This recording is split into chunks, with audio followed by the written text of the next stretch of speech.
Forever book haven में खुशामदीद। Novel अमरबेल जिसकी writer हैं उमैरा अहमद, उसकी ये 35वीं एपिसोड है। तो आइए जल्दी से स्टार्ट करते हैं इस एपिसोड को बगैर किसी देर के। उमर और जुनैद रेस्टोरेंट में बैठे डिनर कर रहे थे। फिर शादी की नई डेट कब तय हो रही है? उमर ने कांटे से मछली के एक टुकड़े को मुंह में डालते हुए कहा। परसों बाबा जा रहे हैं अम्मी के साथ, उसने सलाद का एक टुकड़ा उठाते हुए जवाब दिया। हो सकता है पुरानी वाली डेट ही दोबारा रख दें, अभी भी 10 दिन तो हैं, एक नोटिस और देना पड़ेगा, जुनैद ने कहा। नहीं यार, डेट चेंज करो, इस तरह तो हम लोग बड़े मशकूक हो जाएंगे कि पता नहीं पहले क्यों शादी कैंसिल कर रहे थे और अब क्यों दोबारा उस डेट पर कर रहे हैं। लोग यही समझे कि लड़की ने कोई मसला खड़ा किया है। उमर हल्के फुल्के अंदाज में बोला। तो मसला खड़ा तो लड़की ने ही किया था, जुनैद ने कहा। नहीं, जो भी था, हम लड़की वाले हैं, हमारी पोजीशन ख़राब होगी। उमर ने उसके जुमले को नज़रअंदाज करते हुए कहा। इस सारे मामले में लड़की वालों का रोल तो हमारा ही रहा है, तो लोगों को क्या परेशानी हुई है? सब कुछ तो हमें ही करना पड़ा है, मिन्नत, समाजत, सफाइयाँ, वजाहतें और क्या क्या कुछ। उमर ने मछली खाते खाते नज़रें उठाकर उसे देखा। यू डिज़र्व्ड इट, तुम्हारे साथ यही होना था, क्योंकि किया धरा तो तुम्हारा ही था, उसने संजीदगी से जुनैद से कहा। मैंने तुम्हें मना किया था कि उसको मेरे। जुनैद ने उसकी बात काट दी। तुम चोर हो, डाकू हो, क्या हो कि मैं तुम्हारे साथ अपने ताल्लुक़ को उससे छुपाता? मैं पुलिस वाला हूँ और वो मुझे इन दोनों से ज़्यादा बुरा समझती है। उमर हंसते हुए दोबारा अपनी प्लेट की तरफ मुतवज्जे हुआ। अगर किसी शख्स से मोहब्बत हो तो उससे वाबस्ता हर शख्स से मोहब्बत हो जाती है। उमर ने खाना खाते हुए बेख्तियार कहका लगाया। जुनैद उसके कहके पर कुछ झिम गया। इससे ज़्यादा घिसा पिटा जुमला तुम इस मौके पर नहीं बोल सकते थे। ये कहाँ से पढ़ लिया तुमने? जिससे मोहब्बत हो उससे वाबस्ता हर चीज़ से मोहब्बत हो जाती है। वो अब भी उसके फ़िक्र पर महजूज हो रहा था। मैंने पढ़ा नहीं, मैंने सुना है। तो आपने गलत सुना है जुनैद इब्राहिम साहब, ऐसा तो गारों के ज़माने का इंसान भी नहीं करता होगा। और आप बैठे हैं इस जदीद दौर में। ज़माना बदला है, ताल्लुक़, एहसासात और जज्बात तो नहीं बदले। ये भी तुम्हारी ज़ाती राय है। मशीनी दौर के इंसान के जज्बात भी बदल चुके हैं। जो भी है, उसको मुझसे वाबस्ता लोगों की परवाह करनी चाहिए, और तुम मुझसे वाबस्ता हो। ओ भाई, क्यों करनी चाहिए? क्या तुम ऐसा करते हो? जुनैद ने एक बार फिर उसकी बात काटी। मैं उन तमाम लोगों से मोहब्बत करता हूँ जिनसे वो करती है। अच्छा, तो फिर तुम्हें उन तमाम लोगों से नफ़रत भी होनी चाहिए जिनसे वो करती है। जुनैद लाजवाब हो गया। उमर एक बार फिर इत्मीनान से मछली खाने में मसरूफ़ था। आसमान अपनी जगह छोड़ देगा, ज़मीन अपनी जगह से हट जाएगी, मगर मुझे ये तवक्को नहीं रखनी चाहिए कि तुम अलीज़ा के ख़िलाफ़ कुछ कहोगे, और उसके ख़िलाफ़ मेरी हमायत करना तो वैसे ही एक ख्वाब है। जुनैद ने अपनी प्लेट में पड़ा हुआ चम्मच उठाते हुए कहा। उमर उसकी बात पर मुस्कुराया। दुरुस्त, तुम ये कोशिश कर क्यों रहे हो? तुम्हें पता होना चाहिए कि हमारी फैमिली का स्लोगन है वी आर ऑलवेज़ राइट, और अपनी फैमिली के एक मेंबर के ख़िलाफ़ इस तरह रेस्टोरेंट में बैठकर मैं बातें करूं, सवाल ही पैदा नहीं होता। जुनैद ने कुछ नहीं कहा। उसने सिर्फ एक गहरा सांस लेकर अपनी प्लेट में कुछ सॉस और डाली। उमर मुस्कुराने लगा। तुम्हारी ये कज़न? जुनैद ने कुछ कहना चाहा। उमर ने भौहें चुकाते हुए उसकी बात काटी। इस बात से तुम्हारा क्या मतलब है? मेरी कज़न, वो तुम्हारी होने वाली बीवी है। उमर ने तसल्ली की। Okay, my bride to be, Junaid ने कंधे झटकते हुए कहा। ये इस तरह बाद में करेगी तो मैं क्या करूँगा? बाद में क्या करेगी? कम ऑन जुनैद, तुम लोगों के दरमियान वाहिद मसला मैं हूँ। मैं यहाँ होऊंगा ही नहीं, तो तुम लोगों का झगड़ा किस चीज़ पर होना है? तुम कहीं इसलिए तो बाहर नहीं जा रहे? जुनैद ने अचानक पूछा। वरना इस तरह छुट्टी पर जाने का तुम्हारा इरादा पहले तो नहीं था। किस कदर ज़हीन आदमी हो तुम, उमर ने उससे सराहा। मैं तो अंदाज़ा ही नहीं कर सकता था कि तुम इतनी जल्दी ये सब जान जाओगे। उसकी नज़रों में अब जुनैद के लिए मज़हका उड़ाती हुई सताइश थी। जुनैद बेख्तियार कुछ शर्मिंदा हुआ। मेरा दिमाग ख़राब है कि मैं तुम दोनों की खातिर बाहर चला जाऊँगा। इस बार उमर ने बदले हुए लहजे में तेज़ और बुलंद आवाज़ के साथ कहा। मेरे ACR देखोगे तो तुम्हें अंदाज़ा होगा कि मैं किस तरह गर्दन तक फंसा हुआ हूँ, और तुम यहाँ बैठे अहमकों की तरह अंदाज़े लगा रहे हो। मुझे ऐसे ही एक ख्याल आया, जुनैद ने कदरे माजरत ख्वाना अंदाज में कहा। तुम ऐसे ख्यालात अपने दिमाग को खाली रखा करो। उमर सलाद की तरफ मुतवज्जे हो गया। अलीज़ा एक अच्छी बीवी और मोहब्बत करने वाली माँ साबित होगी। जुनैद उसके तबसरे पर मुस्कुराया। I don't doubt that. तो फिर आखिर प्रॉब्लम ही क्या है? वैसे भी अगर तुम्हें शादी करनी है तो फिर उस तरह की बेइज्जती बर्दाश्त करने का आदी होना चाहिए। उमर बात करते करते फिर उसका मजाक उड़ाने लगा। जिससे भी शादी करोगे फर्मा बरदारी और ग़ुलामी की ज़िंदगी ही गुजारोगे। ये शादी की एक लाजमी जुज़्व है जो हर मर्द को पूरी करनी होती है। कम अज़ कम मैंने कोई ऐसा शौहर नहीं देखा जिसमें फर्मा बरदारी की खूबी ना पाई जाती हो। तुम्हें बहुत तजुर्बा इन तमाम मामलात का। जुनैद ने कुछ चुपते हुए अंदाज में कहा। हाँ, बहुत ज़्यादा तजुर्बा है मुझे, अपने इर्द गिर्द के लोगों से हासिल किया। आज मैं दोपहर को अब्बास के साथ था, वो अपना घर बनवा रहा है। बेचारे ने अपने बेडरूम की कलर स्कीम अपनी मर्जी की रखी। तानिया आज अचानक देखने चली गई। हम दोनों लंच कर रहे थे जब वो वापस घर आया और उसने वो बेइज्जती की अब्बास की कि उसकी तबीयत साफ़ हो गई। बेचारे ने उसी वक्त फ़ोन करके कलर स्कीम बदलवाने का कहा। वो बेहद महजूज होते हुए कह रहा था, तुम्हें शर्म आनी चाहिए उमर, तुम मजाक उड़ा रहे हो अपने कज़न का। जुनैद ने कुछ अफसोस से कहा, मुझे क्यों शर्म आनी चाहिए, मैं तो बड़े इत्मीनान से लंच करता रहा और अब्बास की वजाहतें और माजरतें सुनता रहा। ये वो अब्बास था जो अपने पैरों पर पानी नहीं पड़ने देता था। कोई उसके सामने ऊंची आवाज़ में बात कर लेता तो हंगामा खड़ा कर देता, और अब जब तानिया को गुस्सा आता तो वो आसमान सर पर उठा लेती और वो कह रहा होता है, स्वीट हार्ट, डार्लिंग, हनी। वो अब खिलखिला रहा था। प्लीज़ आहिस्ता, मुलाजिम सुन रही है, देखो उमर आया हुआ है, वो क्या कहेगा। मैंने तानिया से कहा कि बिल्कुल फ़िक्र ना करो, ना मुलाजिम सुन रहे ना ही मैं कुछ कहूँगा, तुम इत्मीनान से ये सिलसिला जारी रखो। इस बार जुनैद उसकी बात पर हंस पड़ा। तुम भी बड़े ही कमीने इंसान हो, तमाशा देखते हो दूसरों का। मुझे उन दोनों कामों की ख़ास तरबियत दी गई है। सिविल सर्विस में और पुलिस में कमीनगी और तमाशा देखने की इजाफी सलाहियत की वजह से ही शमूलियत इख्तियार की थी मैंने। ये सलाहियत ना होती तब भी इतना अरसा पुलिस में रहकर खुद ही आ जाती। उमर मेन्यू कार्ड पर नज़र डालते हुए कह रहा था। वो शायद कुछ और मंगवाने का सोच रहा था। तुम शादी करोगे तो मैं देखूंगा तुम कितने 30 मार खान साबित होते हो। तुम भी इसी तरह की फर्मा बरदारी दिखा रहे होगे जिस पर दूसरों का मजाक उड़ा रहे हो। मैं इसीलिए शादी कर ही नहीं रहा हूँ। ज़िंदगी आज़ाद ही गुजारनी चाहिए, पाबंदियों के बगैर।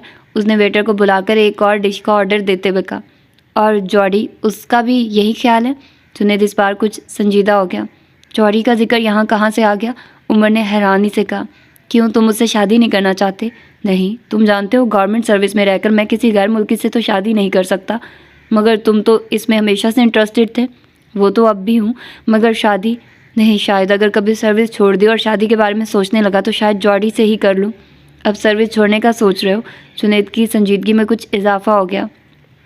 फौरी तौर पर तो नहीं, मगर इन द लॉन्ग रन शायद।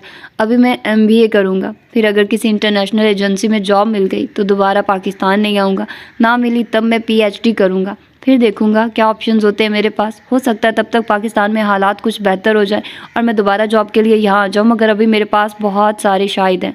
वो संजीदा हो गया। तुम्हें कहीं भी टिक कर बैठने की आदत नहीं है, अब आहिस्ता आहिस्ता ये आदत अपना लो। उमर उसकी नसीहत पर मुस्कुराया। मैं जिप्सी हूँ, मैं कहीं भी बहुत देर तक नहीं रह सकता। ये सब कुछ सीखने से नहीं आता, ये सब कुछ कुदरती होता है। इस बार उसकी आवाज़ कदरे धीमी थी। शायद कुछ और साल गुजर जाने के बाद मुझ में कुछ तब्दीलियाँ आ जाएं, गॉड नोज़। उसने डाइनिंग हॉल में इधर उधर नज़रें दौड़ाते हुए खाली लहजे में कहा। छुट्टी पर कब जा रहे हो? जुनैद ने मौजू बदल दिया। बस कुछ दिनों की बात है, सामान वगैरह की पैकिंग शुरू करवा दी है। 20 तक मैं लाहौर में होऊंगा, 22 को फ़्लाइट है मेरी। जुनैद खाना खाते खाते रुक गया। क्या मतलब? किस बात का? कहाँ की फ़्लाइट है तुम्हारी? अमेरिका की। तुम मेरी शादी अटेंड किए बगैर जाओगे? जुनैद को यकीन नहीं आया। मजबूरी है। क्या मजबूरी है? जुनैद बरहम हो गया। मुझे अमेरिका जाकर अपने ऑप्शंस देखना है, कौन सी यूनिवर्सिटी बेहतर रहेगी और इस तरह की और बहुत सी चीज़ें। मैंने तो आज अपनी फ़्लाइट की बुकिंग भी करवा ली है। आई डोंट बिलीव इट, तुम मेरे साथ इस तरह करोगे? क्या कर रहा हो जुनैद? मेरा प्रॉब्लम समझो यार। क्या प्रॉब्लम समझूं? मेरी शादी रोज़ रोज़ तो नहीं होगी। मुझे पता है रोज़ रोज़ नहीं होगी, लेकिन मैं वापस आऊँगा। यूनिवर्सिटी में एडमिशन होने के बाद क्लासेस शुरू होने से पहले आऊँगा। तुम लोगों को डिनर वगैरह दूंगा, फिक्र मत करो। उमर ने उसे तसल्ली देने की कोशिश की। इतनी जल्दी तुम्हें क्लियरेंस कैसे मिल गई? अभी तो तुमने चार्ज छोड़ा भी नहीं है और तुम्हें खुद एहसास होना चाहिए था। 2-3 दिन आगे पीछे हो जाने से क्या फ़र्क पड़ता है? मुझे बहुत फ़र्क पड़ता है। 23 को मुझे अमेरिका में होना है, हर कीमत पर, क्योंकि एक लंबा चौड़ा सिलसिला है वहाँ मेरे कामों का। ये एक इत्तेफाक ही है कि मुझे 22 की फ़्लाइट मिली, वरना मैं तो 20 की कोशिश कर रहा था। मगर अब 20 को लाहौर पहुँचना होगा। तुम्हारे साथ सारा दिन गुजारूंगा, बल्कि तुम्हारे घर पर। मेरी और तुम्हारी दोस्ती अहम है, शादी में आना ना आना अहम नहीं होता। मेरे लिए बहुत अहम है। तुम जो कर। उमर ने उसकी बात काटी। अच्छा, तुम ऐसा करना कि तुम भी मेरी शादी पर ना आना, ठीक? हिसाब बराबर हो जाएगा। जुनैद कुछ देर उसे देखता रहा। अलीज़ा तुम्हारे बारे में जो कुछ कहती है ठीक कहती है। तुम्हें वाकई दूसरों के जज्बात और एहसासात की कोई परवाह नहीं है। ठीक है, मत आओ मेरी शादी पर, मेरी तरफ से बाहर में जाओ। जुनैद वेटर को इशारा करने लगा। वेटर को मत बुलाओ, मेरा खासा लंबा डिनर करने का इरादा है, अभी तो एक और कोर्स चलेगा, उमर ने कहा। जुनैद वेटर को इशारा करते करते रुक गया। बस अब अपना गुस्सा ख़त्म करो, पानी पियो। तुम्हें पता है तुम्हारे गुस्से का मुझ पर कोई असर नहीं होता। मैं देखूंगा, अगर मुमकिन हुआ तो फ़्लाइट कैंसिल कर दूंगा। उमर ने उसे तसल्ली दी। तुम वादा कर रहे हो? जुनैद ने कहा। मैं एक इम्कान की बात कर रहा हूँ। मुझे तुम्हारे इम्कानात से कोई दिलचस्पी नहीं, मुझसे साफ साफ बात करो, जुनैद ने कहा। ये बहस डिनर के बाद करेंगे, अभी खाना एंजॉय करो यार, उमर ने उसे टाला। जुनैद कुछ देर उसे घूरता रहा और एक बार फिर अपनी प्लेट पर झुक गया। कुछ देर के बाद वो पहले की तरह गपशप में मसरूफ थे। खाना खत्म करने के बाद उमर ने अपना वॉलेट निकाल लिया। मैं बिल दूंगा, जुनैद ने उससे कहा। तुमको यहाँ मैं लाया था। नहीं, आज मैं दूंगा, हमेशा तुम्हारा खाया है, आज तुम पुलिस वालों का भी खाओ, उमर ने अपना वॉलेट खोलते हुए कहा। ज़रूर, क्यों नहीं, 2 बिल। जुनैद ने लापरवाही से अपना वॉलेट दोबारा अपनी पॉकेट में रख लिया। उमर ने वेटर को इशारा किया था। जुनैद, मेरी गाड़ी तुम ले लो, उसने अचानक कहा। तुम इसे बेचना चाहते हो? शर्म करो, अपनी चीज़ें तुम्हें बेचूंगा, उमर ने खड़े हुए लहजे में कहा। वो बिल देखते हुए वेटर को अदायगी कर रहा था। फिर ऑफ़र कर रहा हूँ कि तुम ले लो, तोहफा दे रहा हूँ यार, मैं तो जा रहा हूँ, गाड़ी का अब क्या करना है, बेचना मैं नहीं चाहता, क्योंकि जल्दी में जिस तरह चीज़ें बिकती हैं तुम जानते हो, और रख मैं सकता नहीं, यहाँ पाकिस्तान में कौन देखेगा उसे। तुम मेरी तरफ से शादी का तोहफा समझो, पिछले साल की है यार, अभी तो बिल्कुल नहीं है, लेकिन मेरे पास तो गाड़ी है, जुनैद ने कहा। कोई बात नहीं, ये भी रख लो, ये तुम ले लो, अपनी वाली अलीज़ा को गिफ्ट कर देना, जुनैद उसकी बात पर हंसा। तुम्हारी गाड़ी को पहचानती है, तूफान खड़ा नहीं करेगी वो? नहीं करेगी यार, समझाना उससे, इतना भी फर्मा बरदार बनने की ज़रूरत नहीं है तुम्हें। अच्छा, ले लेता हूँ, उमर मुस्कुराया। और मेरा सामान ग्रैनी की एनेक्सी में आ जाएगा, तुम और अलीज़ा चाहो तो वो भी ले लो। जुनैद ने हैरानी से उसे देखा। क्यों? मैंने तुम्हें बताया मैं लंबे अरसे तक बाहर रहना चाहता हूँ, सामान पड़ा पड़ा ख़राब होता रहेगा, वैसे भी वापस आकर मैं सब कुछ नया लूँगा, उमर ने उठते हुए कहा। तुम्हें इतना हाथम ताई बनने की ज़रूरत नहीं है, वापस आकर इन चीज़ों को खुद इस्तेमाल करना, जुनैद ने उसे झिड़का। मेरी ऑफ़र बरकरार है, तुम और अलीज़ा जो चाहो इसमें से ले सकते हो, उमर मिसर था। गाड़ी बहुत काफ़ी है, इससे ज़्यादा महंगा तोहफा मेरी शादी पर कोई और नहीं देगा, और मैं बहुत ज़्यादा मुतासिर और मरूब हो गया हूँ, मज़ीद करने की ज़रूरत नहीं है, मैं तुम्हारी चीज़ों का ख्याल रखूँगा, अलीज़ा है, नानो है, क्यों ख़राब होगा सामान। ग्रैनी अलीज़ा की शादी के बाद अंकल अयाज के साथ रहेंगी इस्लामाबाद में, मुलाजिम ही होंगे 2-4, वो भी अपने क्वार्टर्स में, घर तो तकरीबन बंद ही हो जाएगा, कौन देखेगा उसे। वो अब रेस्टोरेंट से बाहर निकल आए थे। तुम्हें परेशान होने की ज़रूरत नहीं है, मैं और अलीज़ा जाते रहेंगे वहाँ, कोई चीज़ ख़राब नहीं होगी, आई एश्योर यू, जुनैद ने उसे यकीन दहानी करवाई। तुम कौन सा सदियों के लिए जा रहे हो, 2 साल बाद आओगे ही, बल्कि इससे पहले ही आने की कोशिश करना, जुनैद ने उससे कहा। यह तो आगे चलकर ही पता चलेगा, उमर ने कहा। मुझे उमर से मोहब्बत थी, वैसी ही मोहब्बत जैसी आप करते हैं, सिर्फ फ़र्क ये है कि वो आपका दोस्त है और मेरी मोहब्बत, मेरे लिए किसी ज़माने में वो सबसे अहम शख्स था, इतना अहम कि मैं उसके कहने पर कुछ भी कर सकती। तब मुझे ये गलत फहमी थी कि शायद मेरी मोहब्बत एक तरफ़ा नहीं है, उमर भी मुझसे मोहब्बत करता है। उसने बुत बने जुनैद को देखा और सर झुका लिया। उसने अपनी कॉफ़ी में 1 चम्मच चीनी का इजाफा किया और अपनी बात जारी रखी। ऐसा नहीं था, उसे मुझसे मोहब्बत नहीं थी, उसे मुझ में दिलचस्पी तक नहीं थी। उसके नज़दीक मैं एक इमेच्योर, इमोशनल, अहमक लड़की थी, कज़न थी। उसने मुझे इसके अलावा कुछ भी नहीं समझा, या फिर शायद ये जॉर्डर थी जिसकी जगह उसने मुझे कभी नहीं दी। मैंने उसे नानो के ज़रिए प्रपोज़ किया था, मगर उसने इनकार कर दिया। ये मेरे लिए ज़िंदगी का सबसे बड़ा सदमा था। हम दोनों के दरमियान फिर सब कुछ ख़त्म हो गया, सिर्फ तलख़ी रह गई। उसने ज़िंदगी में कभी भी मुझसे सच नहीं बोला, कभी नहीं, हमेशा झूठ होता था उसकी ज़बान पर। हर चीज़, हर हकीकत को उसने मुझसे छुपाया, मगर मुझे सब कुछ पता चलता गया।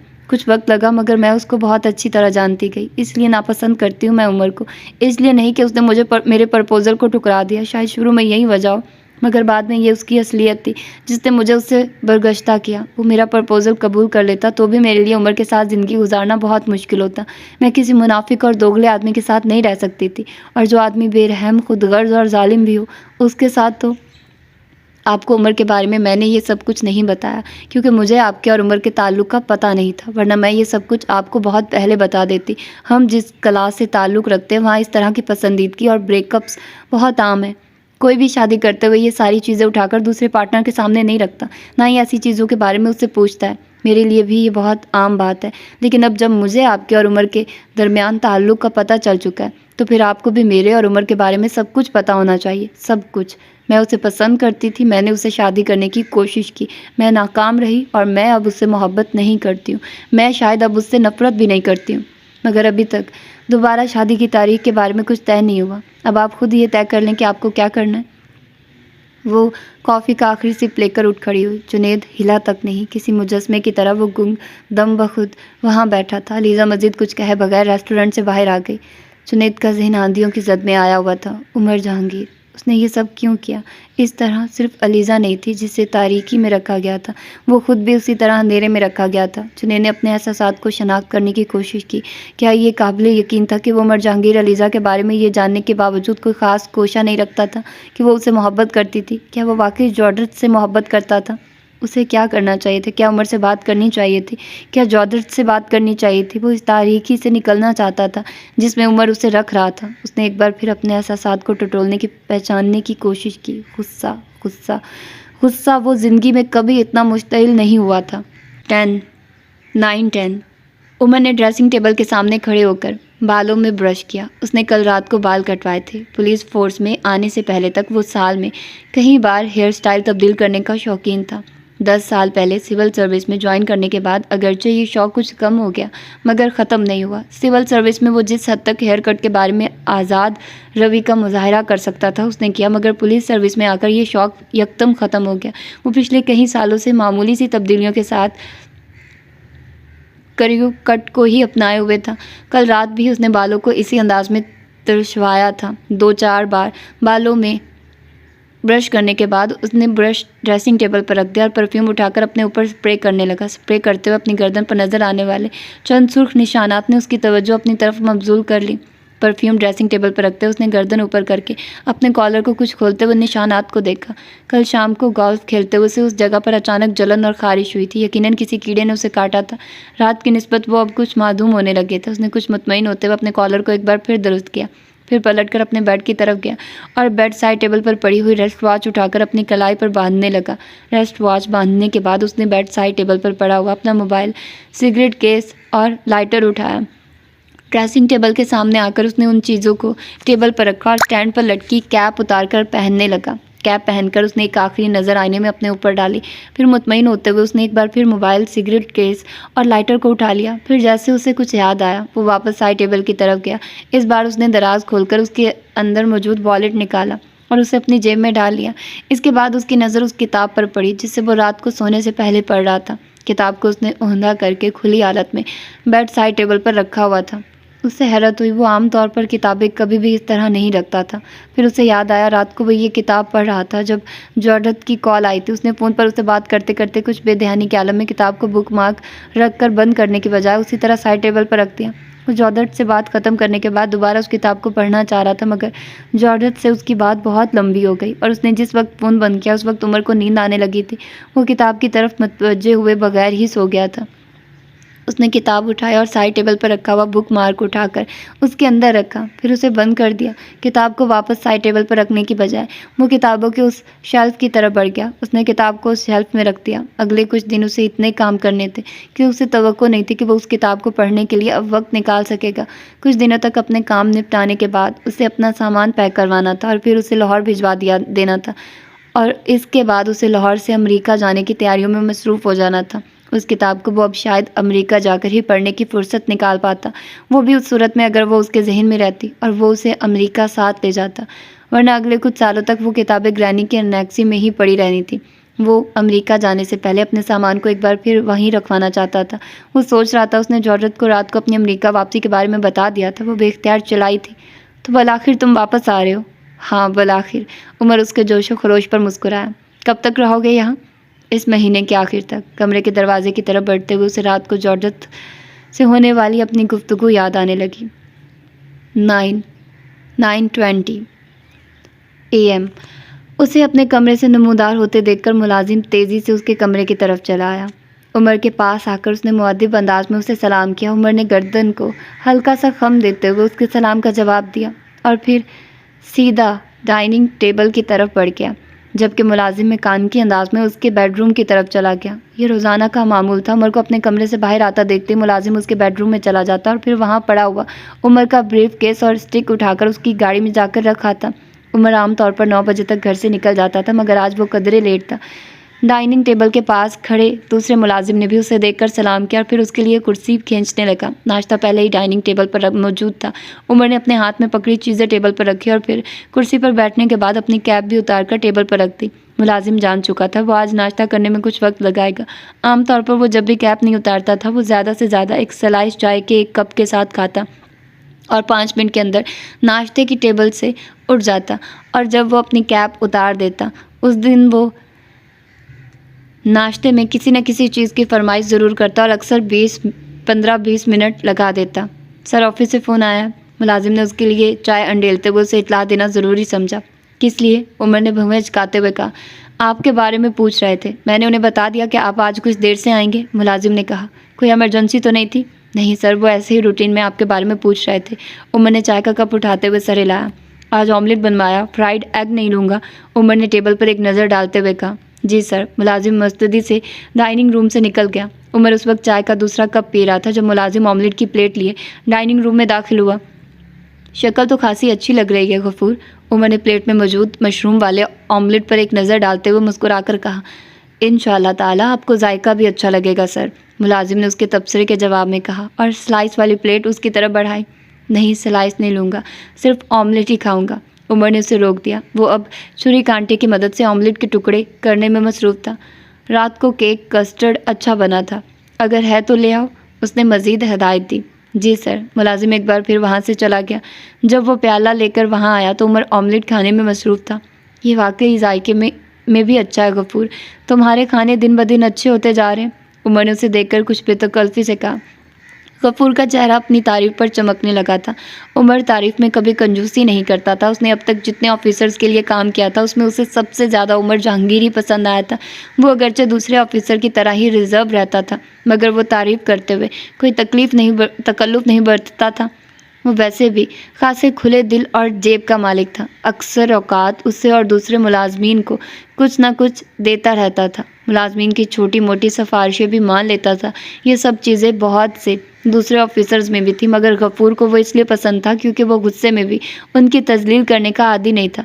वो गलती करने पर झिड़कने में तामुल नहीं करता था, मगर ये डांट डपट ऐसी नहीं होती थी कि उन लोगों को तजलील का एहसास होता। सर, रात के लिए क्या बनाऊं? गफूर ने उससे पूछा। जो चाहे बना लो, अब तो चंद दिन मेहमान है तुम्हारे, तुम जो चाहो खिलाओ, मगर रात को तो शायद मैं खाने पर ना आ सकूं। बहुत देर से आऊँगा और खाना खा, मगर ऐन मुमकिन है कि आ ही ना सकूं, मुझे कहीं इधर उधर जाना पड़े। उमर ने वॉश बेसिन की तरफ जाते हुए कहा। कोई बात नहीं सर, मैं फिर भी खाना बना लूँगा, हो सकता है आप आ ही जाएँ। गफूर ने उसके पीछे लपकते हुए कहा। वह वॉश बेसिन में कुली कर रहा था। गफूर की बात के जवाब में कुछ भी कहने के बजाय वो खामोश रहा। गफूर अब टॉवल स्टैंड से टॉवल उतारकर उसे दे रहा था। उमर हाथ खुश करने के बाद दोबारा टेबल की तरफ चला गया और कैप उठाकर पहनने लगा। गफूर ने मस्तदी से मोबाइल, सिगरेट केस और लाइटर टेबल से उठाकर उमर की तरफ बढ़ा दिया। उमर उन चीज़ों को हाथ में लेते हुए बैरूनी दरवाजे की तरफ बढ़ गया। गफूर उससे पहले दरवाजे पर पहुंच चुका था। दरवाजे के पास मौजूद कदआदम आईने के पास पहुंचकर उमर एक बार रुका और उसने अपनी कैप पर नज़र डाली।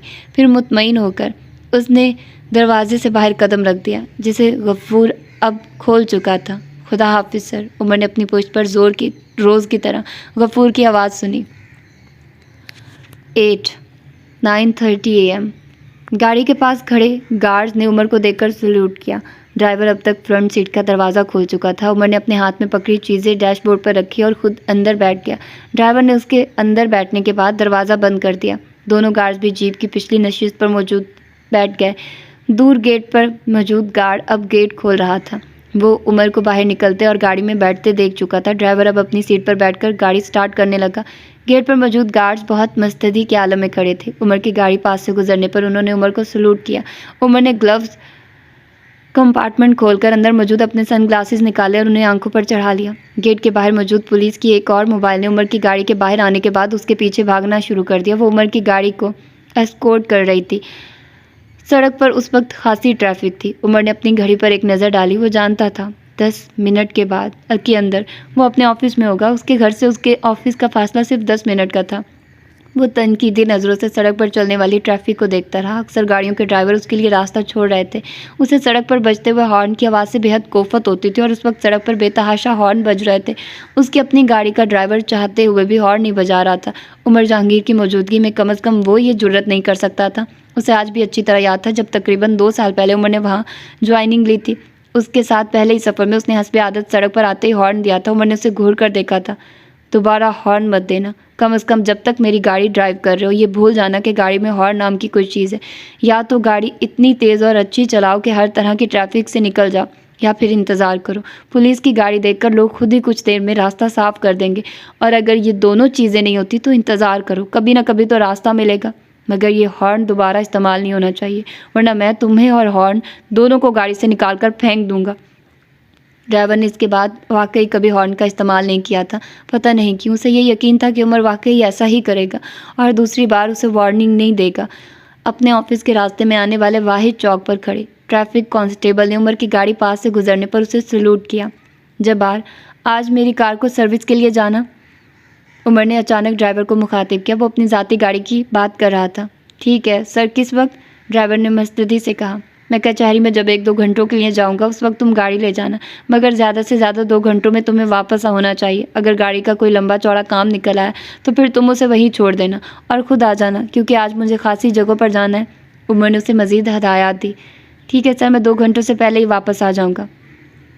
दर्जी से मेरे कपड़े ले आए। उमर को अचानक याद आया उसने चंद दिन पहले 2 शलवार कमीज़ सिलवाने के लिए भिजवाए थे। यस सर, वो तो मैं कल शाम को ले आया था, अभी गाड़ी में ही पीछे पड़े हैं। मुझे याद नहीं रहा घर में देना, मैं कुछ इमरजेंसी में कल शाम को जल्दी चला गया था। ड्राइवर ने कदरे माजरत ख्वाना अंदाज में कहा। हाँ, कैसी है तुम्हारी बीवी अब? उमर को उसकी इमरजेंसी की बात सुनकर याद आया। अब तो बेहतर है सर, हड्डी तो बच गई मगर चोट खासी आई है। मुझे तो कल बड़ी भाग दौड़ करनी पड़ी उसके लिए। हॉस्पिटल में है? नहीं सर, घर ले आया था मैं रात को, हॉस्पिटल में रखने की ज़रूरत नहीं थी। ये कौन सी बीवी है, पहली है दूसरी? उमर जानता था जब्बार की 2 बीवियां थीं। दूसरी शादी उसने 6 माह पहले ही की थी। सर, दूसरी वाली, जब्बार ने जवाब दिया। हाँ, मुझे पहले ही अंदाज़ा था ये दूसरी बीवी ही हो सकती थी जिसके लिए तुम इस तरह भागे भागे जा सकते थे। उमर ने तबसरा किया। बैक व्यू मिरर में उसने पीछे बैठे हुए गार्ड्स को आपस में मायनी खेज मुस्कुराहटों का तबादला करते देखा। जब्बार उमर की बात पर कुछ झिंक गया। नहीं, ऐसी बात नहीं है सर जी, मैं तो पहली का भी बहुत ख्याल रखता हूँ। जब्बार ने उमर के तबसरे के जवाब में कहा। ये काबिल यकीन बात तो नहीं है, मगर चलो यकीन कर लेता हूँ, उमर ने कदरे शगुफ्तगी से कहा। वो अब एक बार फिर सड़क पर नजर आने वाली ट्रैफिक की तरफ मुतवज्जे हो चुका था। गाड़ी अब उसके ऑफिस के करीब हो गई थी। चंद मिनटों के बाद गाड़ी उसके दफ्तर के कंपाउंड में दाखिल हो रही थी। ऑफिस के अंदर और बाहर उसके अमले में रूटीन की हलचल निकल आई थी। 9:40 AM। उमर ऑफिस में पहुंचकर मामूल के कामों में मसरूफ़ हो गया। उसका पीए उसके सामने टेबल के दूसरी तरफ खड़ा था। सीजी साहब की कॉल आई थी आपके आने से चंद मिनट पहले। उन्होंने कहा है कि आप ऑफिस आए तो उनसे बात करवा दूं। कोई इमरजेंसी है? नहीं सर, मेरा ख्याल है कोई इमरजेंसी नहीं है। वो शायद किसी मामले में आपसे बात करना चाहते होंगे। मैंने उनके पीए से इस बारे में पूछा था, मगर खुद उससे भी कोई अंदाज़ा नहीं था, मगर उसने ये ज़रूर बताया कि कोई इमरजेंसी नहीं है। पीए ने अपनी राय जाहिर की। कोई और कॉल आई? नो सर, बस उनकी ही कॉल थी। मैं उनसे कुछ देर बाद बात करूँगा, तुम फ़िलहाल डिक्टेशन के लिए बैठ जाओ, उमर ने उससे कहा। Yes sir. पीए मस्तदी से बैठ गया। वो उस फाइल को देखते हुए उसे डिक्टेशन देने लगा। यके बाद दीगरे उसने टेबल पर पड़ी हुई 2-3 और फाइल्स को भी देखा और उसके बारे में भी उसे डिक्टेशन दी। वो साथ साथ कुछ और फाइल्स पर नोट लिखने में भी मसरूफ़ था। तकरीबन 1 घंटे के बाद वो आखिरी डिक्टेशन देकर एक गहरी सांस लेता हुआ खामोश हो गया। ये बस अब मेरी आखिरी डिक्टेशन है। कल मैं शायद ऑफिस ना आऊँ, और अगर आया भी तो ज़्यादा देर के लिए नहीं आऊँगा, उमर ने उससे कहा। मेरा ख्याल है 2-3 दिन तक सऊद हमदानी यहाँ पहुँच ही जाएंगे। अभी अपने कुछ काम निपटा रहे हैं, वरना शायद अब तक पहुँच ही गए होते। उसने आने वाले एसपी का नाम लिया। अब मैं मज़ीद कोई फाइल्स नहीं देखूँगा, सऊद हमदानी आकर देखेंगे। ख़ास तौर पर उन केसेस की फ़ाइल्स, उन्हें अच्छी तरह स्टडी की ज़रूरत है, इसलिए मैं इन्हें छोड़ रहा हूँ। अब इन 2-3 दिनों में मेरे कुछ विजिट्स अरेंज कर दो, उमर ने कुछ जगहों के नाम लेते हुए कहा। पी अपनी नोटबुक में नोट्स लेते हुए यस सर की तकरार करता गया। 10:50 AM। मेज़ पर पड़ा फ़ोन अचानक बजने लगा। उमर ने गुफ्तगू का सिलसिला मुनक़ता करते हुए रिसीवर उठा लिया। सर, डीसी साहब की कॉल है, ऑपरेटर ने उसे बताया। बात करवाओ, उमर ने सामने वाले क्लॉक पर नज़र डालते हुए कहा। ठीक है, अब तुम जाओ, उसने रिसीवर कान से लगाए हुए पीए से कहा। वो कमरे से निकल गया। चंद लम्हों के बाद उमर को रिसीवर में सैयद सुल्तान शाह की आवाज़ सुनाई दी। मैं अभी कुछ देर पहले ही ऑफिस आया हूँ, आपको कॉल करने ही वाला था, उमर ने रस्मी सलाम दुआ के बाद कदरे माजरत ख्वाना अंदाज में कहा। कोई बात नहीं, अब तो मैंने कर ही ली है, सैयद सुल्तान ने दोस्ताना अंदाज में कहा। आज रात को क्या कर रहे हो? रात को कुछ ख़ास नहीं, शायद फिर ऑफिस में ही होऊंगा या फिर कहीं पेट्रोलिंग पर। तो बस ठीक है, फिर तुम रात का खाना हमारे साथ खाओ, सैयद सुल्तान ने तय किया। तुम्हारी आंटी मुझे पहले ही कई दिन से कह रही है कि तुम्हें खाने पर इनवाइट करूं। आज तुम फिर हमारी तरफ आ जाओ। जाने से पहले हमारे साथ डिनर कर लो, सैयद सुल्तान ने बेतकल्फ़ी से कहा। आई एम ऑनर्ड, आप हुक्म करें, मैं हाजिर हो जाऊंगा, उमर ने मुस्कुराते हुए कहा। सैयद सुल्तान जहांगीर माज के दोस्तों में से थे और चंद माह पहले ही उमर के शहर में उनकी पोस्टिंग हुई थी। खैर, हुक्म वाली तो कोई बात नहीं, हुक्म तुम्हारे बाप को देता हूँ। तुम बाप की तरह ढीठ नहीं हो, मैं जानता हूँ, वैसे ही आ जाओगे, सैयद सुल्तान ने बरजस्तगी से कहा। उमर उनके जुमले पर हंसा। मैं आपकी इनविटेशन का पहले ही इंतज़ार कर रहा था, चाहता था कि जाने से पहले आंटी के हाथ का खाना एक बार खा लूँ। सैयद सुल्तान ने उसकी बात काटी। ये तुम्हारे अपने करतूत है जिनकी वजह से तुम एक दो बार से ज़्यादा हमारी तरफ नहीं आए। अब तुम किस कदर फॉर्मल होकर अपनी हसरतों का इजहार कर रहे हो। जाने से पहले आंटी के हाथ का खाना एक बार खा लूँ। एक बार क्यों, 10 बार खाओ। वो अब उसे अपने मशहूर ज़माना अंदाज में झिड़क रहे थे। जी मुझे पता है, मेरी अपनी कोताही है, उमर ने फ़ौरन कहा। कोई ख़ास डिश बनवानी हो तो बता दो, मैं तुम्हारी आंटी से कह दूंगा, सैयद सुल्तान ने ऑफ़र की। आंटी की हर डिश ख़ास होती है, मैं सब कुछ खुशी से खाऊंगा। ठीक है, फिर 8 बजे होना चाहिए तुम्हें हमारी तरफ, सैयद सुल्तान ने उसे हदायत देते हुए फ़ोन बंद कर दिया। 5:11 AM। उमर ने सिगरेट केस से एक सिगरेट निकाल कर सुलगाया। वो उस वक्त अपने ऑफिस में बिल्कुल अकेला था। सिगरेट की कश लगाते हुए वो उन मकामी अखबारात पर एक नज़र डालने लगा जो उसकी मेज़ पर पड़े थे। उसके अमले ने अहम या पुलिस से मुतल्लिका ख़बरों को हाईलाइट किया हुआ था। इस वजह से उसे तमाम अखबारात का तफसीली मुताला करना नहीं पड़ता था। वो बड़े कभी अखबारात का मुताला ऑफिस में सुबह ही आते किया करता था, जबकि लोकल अखबारात की बारी दोपहर के करीब आती थी। उस वक्त भी उन अखबारात को देखे हुए उससे अपने बारे में चंद सुर्खियां नजर आई। उसके पोस्ट आउट होने के हवाले से चंद खबरें लगाई गई थी और फिर एक मकामी कालम नवीस ने उसकी पोस्टिंग के दौरान उसकी कारकर्दगी को सराहते हुए उसकी शान में ज़मीन व आसमान के कलाबे भी मिलाए थे। वो मुस्कुराते हुए कॉलम को पढ़ता रहा। वो कॉलम नवीस हर जाने वाले अफसर की तारीफ में उस वक्त तक ज़मीन आसमान एक किए रखता था जब तक कि दुनिया नया अफसर न पहुंच जाता, और नए अफसर की आमद के साथ ही वो कॉलम नवीस पिछले अफसर की बुराइयों की तफसीलात और आने वाले के कसीदे इकट्ठे ही पढ़ना शुरू कर देता। उस वक्त भी उस कॉलम को पढ़ते हुए उसे उस शख्स के झूठ और चापलूसी की इंतहा पर हैरानी हो रही थी। उसने वो काम भी उसके खाते ही डालने की कोशिश की थी जो उसने वहाँ उस शहर में तो क्या किसी दूसरे शहर की पोस्टिंग में भी कभी नहीं किए थे। वो कॉलम नवीस कसीदा ख्वानी में कमाल महारत रखता था, या फिर वो कॉलम भी उसके अमले में से किसी की काविश थी। साहब को जाते जाते खुश करने की एक कोशिश। वो कुछ महजूज होकर सिगरेट के कश लगाते हुए वो कॉलम पढ़ता रहा। कॉलम पढ़ने के बाद उसने दूसरी खबरों पर नज़रें दौड़ाना शुरू कर दी। एक खबर बार की तरफ से उसने के एजाज़ में अलविदाई दावत की थी। एक और दावत चैम्बर ऑफ कॉमर्स की तरफ से दी जा रही थी। उसे वकीलों और कारोबारी अफराद से जितनी चिढ़ थी किसी और से नहीं थी, मगर पुलिस सर्विस में उसे सबसे ज़्यादा साबका उन्हीं 2 तबकात से पड़ता था। 10 मिनट में उन अखबारात का जायज़ा लेने के बाद उसने उन्हें वापस टेबल पर रख दिया। अपने चपरासी को बुलवाकर उसने गाड़ी तैयार करवाने के लिए कहा। उससे अब कचहरी जाना था। अपने ऑफिस से निकलकर वो बाहर जाने की बजाय पुलिस स्टेशन का राउंड लेने लगा। हमेशा की तरह उसे उस दिन भी बहुत सी चीज़ों की तरफ अपने अमले की तवज्जो मबजूल करवानी पड़ी। कुछ के यूनिफॉर्म की हालत इतनी खस्ता थी जितनी हमेशा होती थी। 10 मिनट में उसने अपना राउंड मुकम्मल किया और बाहर कंपाउंड में ही निकल आया। उसके गाड़ी में सवार होने के बाद एक बार फिर गार्ड्स और ड्राइवर ने अपनी नशिस्त संभाल ली थी। उसके ऑफिस से कचहरी तक का फासला 15 मिनट में तय होता था। 11:35 AM।